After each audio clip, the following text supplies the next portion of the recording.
मैं आपका host Keshavnath your travel journey के दर्शकों के लिए आज अति प्राचीन काल से लेकर और इस आधुनिक काल तक का सफ़र तय कराने में आपका स्वागत करते हैं। हमारे साथ बने रहिए। और आपको मैं बताना चाहूँगा कि पाषाण काल में जब हमारे पूर्वज केवल पत्थरों के औजार को लेकर और आखेट के द्वारा अपने भोजन की सामग्री इकट्ठा किया करते रहे, उसके बाद धीरे धीरे प्रगति का दौर आगे बढ़ा और हमारे पूर्वज मध्य पाषाण काल तक जब आए, लगभग ईसा पूर्व 5000 वर्ष की बात है।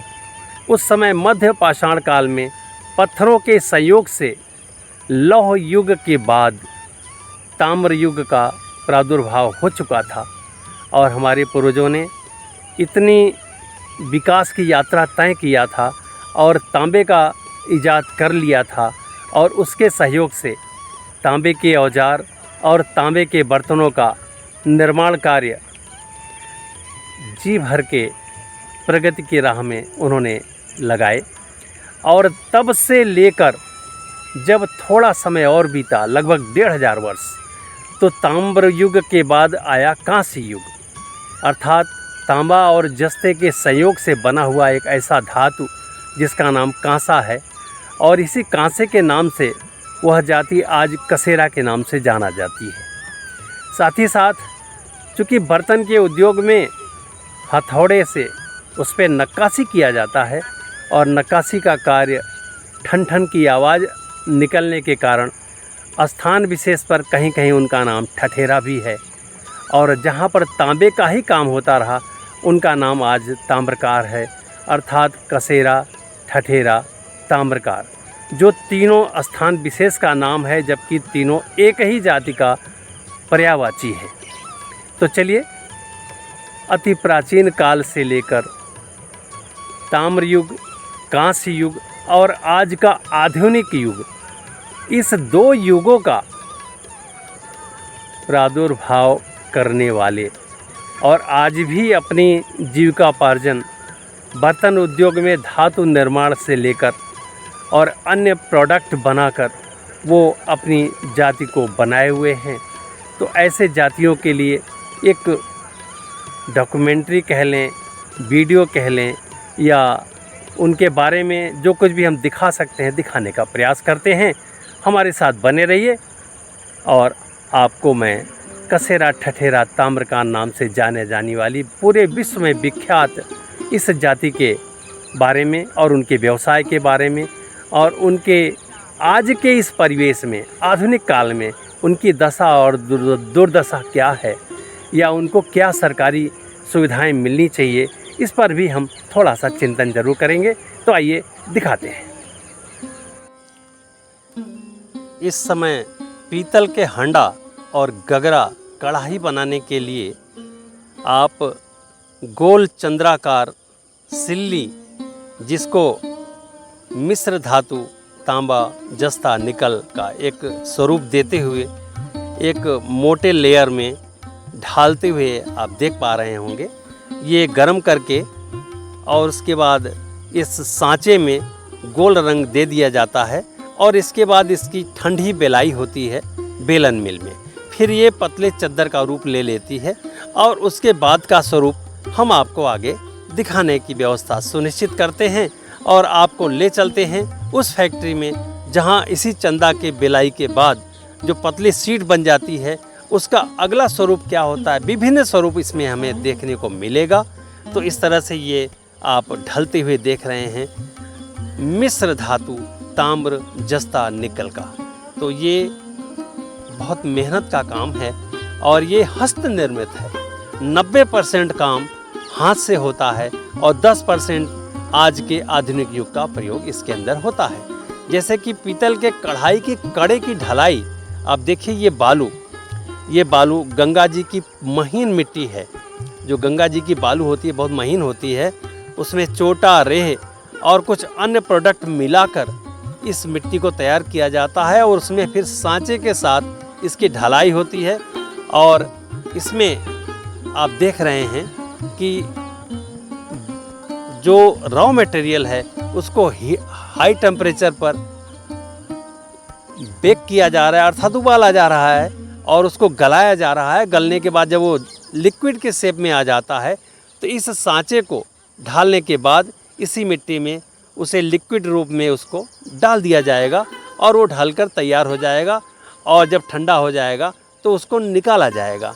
तो इस तरह से आप देख पा रहे हैं कि ये सांचे के अंदर मिश्र धातु द्वारा कैसे ढलाई का काम किया जाता है, जिसमें शरीर झुलस जाता है लेकिन फिर भी कसेरा ठठेरा ताम्रकार जाति का यह असीमो शान पेशकश है, जिसको हम दिखाने का प्रबंध आपके बीच में कर रहे हैं।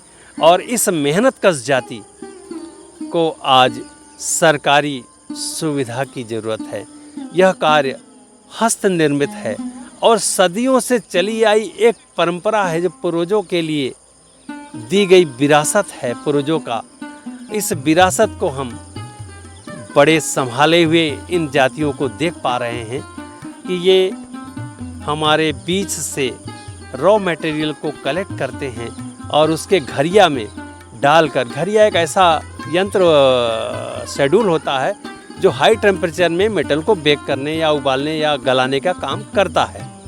तो उसके साथ ही साथ जब हमने इन लोगों से बात किया तो उन्होंने में बहुत कुछ अपनी व्यथा बताई कि हमें इस कार्य में बहुत मेहनत करने पड़ते हैं, बड़ा पसीना बहाना पड़ता है और दिन भर सुबह 5 बजे से लेके और रात के 10 बजे तक ये लगातार ऐसे ही आग के साथ खेलते हैं।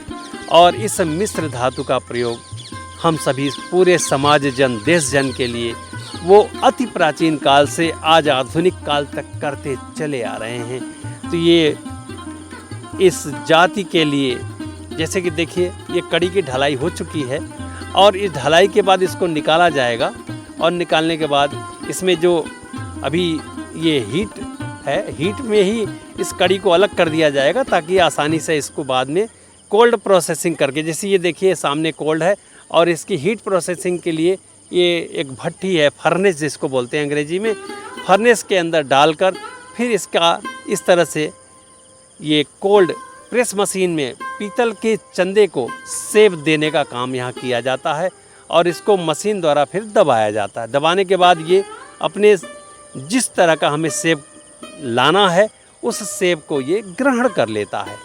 तो इस तरह से आप देख पा रहे हैं कि ये वाकई में बहुत ही मेहनत का काम है, बर्तन के साथ, मिश्र धातु के साथ। और इस मशीन में देखिए उसी दबाए गए चंदे को फिर दबाव देकर स्मूथ बनाने का काम किया जा रहा है और ये थोड़ा सा इसमें आधुनिक मशीनों का प्रयोग यहाँ पर किया जा रहा है। तो इस तरह से आप देख रहे हैं कि ये इसमें चिपकाकर और एक मोटे औजार के साथ इसको हल्का हल्का चलाया जाता है ताकि कहीं भी उबड़ खाबड़ हो तो ये एकदम स्मूथ हो जाए।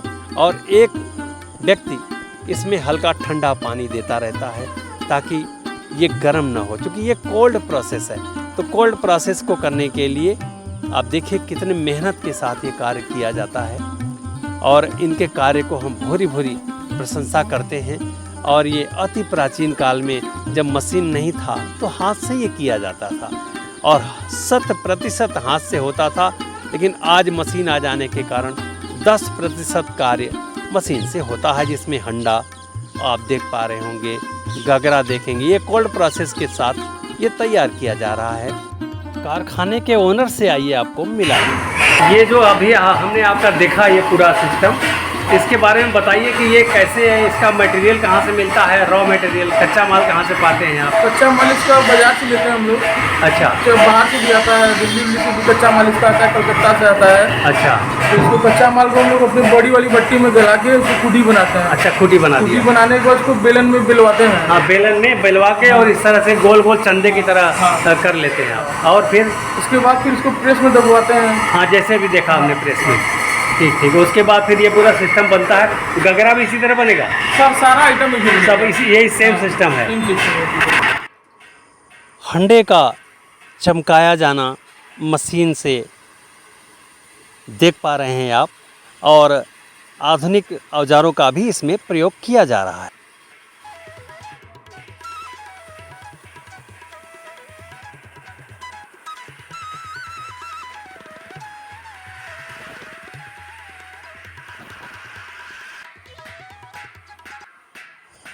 हाथ से इसके ऊपर नक्काशी बनाई जा रही है हंडे के ऊपर।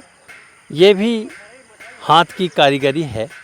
तो जो देखते बनती है ये एक जातिगत कर्म, पूर्वजों से प्राप्त अनुभव का एक जीता जागता नमूना।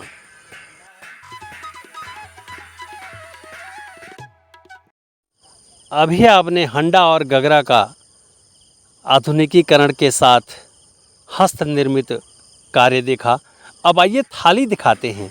ये कांसे की थाली है और इस समय ये डार्क स्थिति में है। इसको हाथ से छील कर और इसको चमकाया जाता है। यह बहुत कठिन कार्य है। सुबह 5 बजे से उठकर इस तरह से औजारों के द्वारा इसको छीलने का कार्य किया जाता है।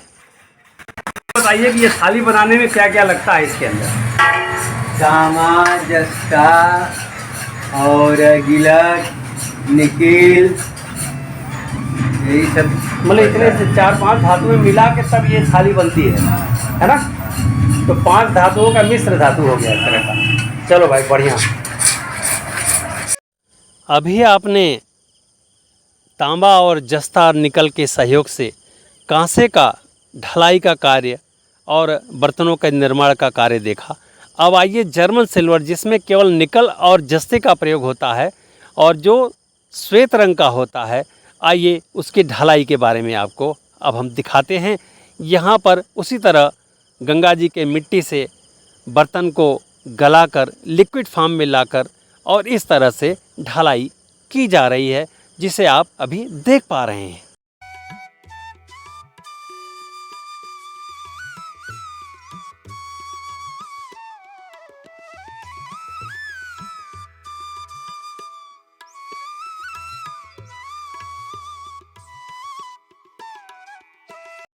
हम बार बार ये बताना चाह रहे हैं कि कसेरा ठठेरा ताम्रकार जाति वाकई में इतना मेहनत कश है और अपने पूर्वजों से प्रदत्त अनुभव का हमें लाभ वर्षों से देती चली आ रही है। इसके लिए हम सभी आवाज़ उठाएं और इसे सरकार से गुहार लगाएं कि इस उद्योग को कर मुक्त कर दें।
ये हमारे सतीश जी हैं और ये इसके बारे में बता रहे हैं। अभी आप लोगों ने जो देखा है तो ये अलग अलग, ऊपर वाला और नीचे वाला अलग अलग ढलता है।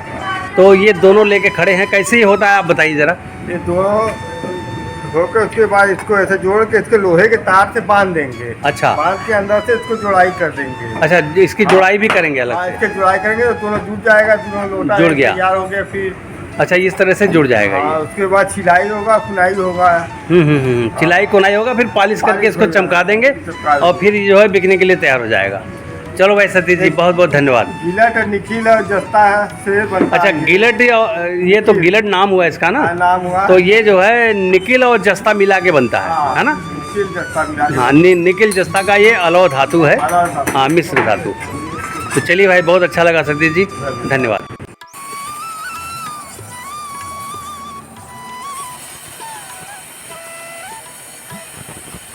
जर्मन सिल्वर के बर्तन को चमकाया जाना वो भी हाथ के प्रयोग से किया जा रहा है। आप कटोरा का जो श्वेत रंग का कटोरा है इसे चमकाते हुए आप देख पा रहे होंगे।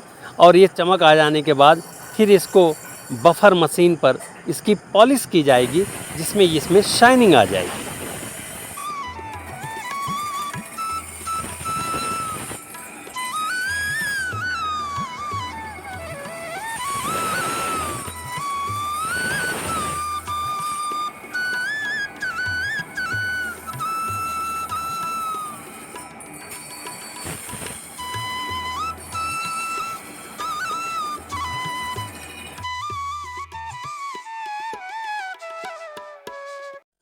अभी आपने गिलट के बर्तन, कटोरा, गिलास, तस्तरी इस तरह का निर्माण आपने देखा। अब आइए परात और कांसे के सूप का निर्माण हम देखते हैं। और उसी तरह से जैसे कि पहले भी आपने देखा कि ये गोल चंदे को ढाला जा रहा है और इसके बाद बेलन मशीन में इसे पतले शीट का रूप दिया जाएगा। और उसके बाद फिर आगे का स्वरूप कैसे होगा, उसको कैसे किया जाएगा, लकड़ी के हथौड़ों से पीट पीट कर उसको शेपिंग करते हैं और उसमें सूप बनाते हैं। और उसी की तरह अगले स्पॉट पे हम उसको परात के रूप में भी देखेंगे, जिसको हम पानी परात बोलते हैं। और हमारे शादी ब्याह में अक्सर उस परात का सदुपयोग भी होता है। और वर वधू का पाँव पूजन उसी परात पर ही होता है। तो ये वर वधू का भी एक विधि विधान है जिसके अंदर ये परात का प्रयोग होता है।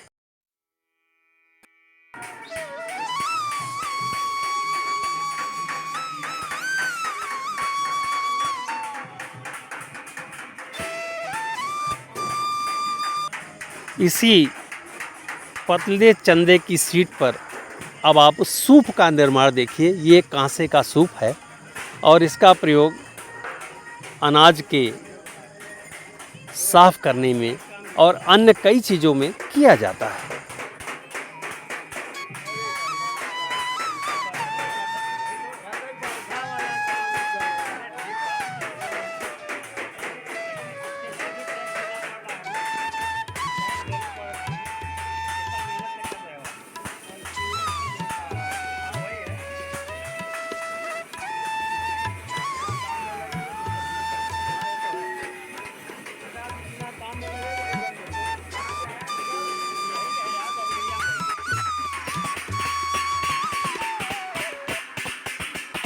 पीतल के गोल सिल्ली को बेलन मशीन में बेलने के बाद पतला लेयर एक चंद्राकार आकृति में लेकर और फिर इस परात को आप देखिए। इस परात का सफाई करने के बाद, चूँकि वो डार्क कलर रहता है, सफाई करने के बाद उसमें एसिड का प्रयोग करने के बाद फिर इसको चमकाया जाता है। चमकाने के बाद इसे रेगमाल से बहुत ज़बरदस्त घिसाई की जाती है एक तरफ, और दूसरी तरफ ये रॉ मटेरियल की तरह ही होता है। तो इसको बोलते हैं परात की नक्काशी। ये बन के अब तैयार हो गया। जैसा कि आप सभी ने वीडियो के माध्यम से कसेरा ठठेरा ताम्रकार जाति, जो अति प्राचीन जाति का समन्वय करते हुए अपने जाति को आज भी आप सभी के बीच में बनाए हुए हैं, और उनको मिश्र धातु का पूर्वजों द्वारा प्रदत्त अनुभव है। और इस अनुभव का लाभ पूरे समाज को प्राचीन काल से वो देते चले आ रहे हैं। प्राचीन काल में धातु के औजारों का निर्माण, बर्तनों का निर्माण इन्हीं जातियों ने किया। उसके बाद जैसे जैसे शनैः शनैः समय बीतता गया और कालांतर में जब राजाओं का प्रादुर्भाव हुआ तो उनके टकसाल में सिक्कों का भी निर्माण इसी जाति ने किया। और सिक्कों के निर्माण के साथ टकसाल विकसित हुए और तमाम राजे, रजवाड़े, सम्राट और अशोक महान, अकबर महान जैसे शासक आते चले गए और यह जाति बर्तन के व्यवसाय के साथ साथ सिक्के के निर्माण में महारत हासिल करती गई। और इनके अपने शासक भी रहे राजराजेश्वर सहस्त्रबाहु। ये अपने को वहाँ से जोड़ते हैं और साथ ही साथ राजराजेश्वर सहस्त्रबाहु के वंशज होने के नाते 7 द्वीपों में इनका एकाधिकार रहा है। किसी समय जब रावण का शासनकाल था, अर्थात त्रेता युग में, ये सप्तद्वीपेश्वर रहे सहस्त्रबाहु जी। ये उनके वंशावली से आते हैं और आज अपने जीविकोपार्जन की लड़ाई लड़ रहे हैं। और बर्तन उद्योग में आपका एकाधिकार ज़रूर है, लेकिन पीतल के बर्तन, कांसे के बर्तन, तांबे के बर्तन, साथ ही साथ गन मेटल, इस तरह के बर्तनों का हमारे किचन से जगह ख़त्म हो गई और उसके जगह पर प्लास्टिक और स्टेनलेस स्टील के बर्तनों ने ले लिया। जबकि ये बर्तन हमें कैंसर से रोग मुक्त करते हैं, अनेकों रोग से हमें ये मुक्त करते हैं, परंतु हमारे किचन की सामग्री में अब ये पीतल, कांसे और गिलट, जिसको जर्मन सिल्वर भी कहते हैं, हमारे यहाँ कहीं कहीं दिख जाएगा और ये म्यूज़ियम का अब केवल पार्ट बन के रह गया है। तो ऐसी जाति जो आज भी अपनी इस पुरातन पद्धति को बनाए हुए है, उसके लिए हमें सरकार से आग्रह करना है कि कम से कम इस जाति के पुनरुद्धार के लिए, उसके जीविकोपार्जन के लिए कुछ ऐसा करें, जैसे कि टैक्स फ्री कर दें उनके इस कार्य को, क्योंकि ये कुटीर उद्योग है, हस्त निर्मित कार्य है। तो इस पर हमें सरकार से थोड़ा सा ध्यानाकर्षण चाहिए, आप सभी का सहयोग चाहिए, ताकि हम जीएसटी फ्री इस उद्योग को करा सकें। ये हमारा एक छोटा सा कार्य है और इसके लिए आप सभी का सहयोग अपेक्षित है। तो चलिए, इस जाति के विवरण के साथ ही साथ अब हम आपसे विदा लेते हैं और फिर किसी नए जगह पर चलकर नई वस्तु को फिर से टारगेट करते हुए उसको एक्सप्लोर करेंगे। तब तक के लिए नमस्कार, जय हिंद।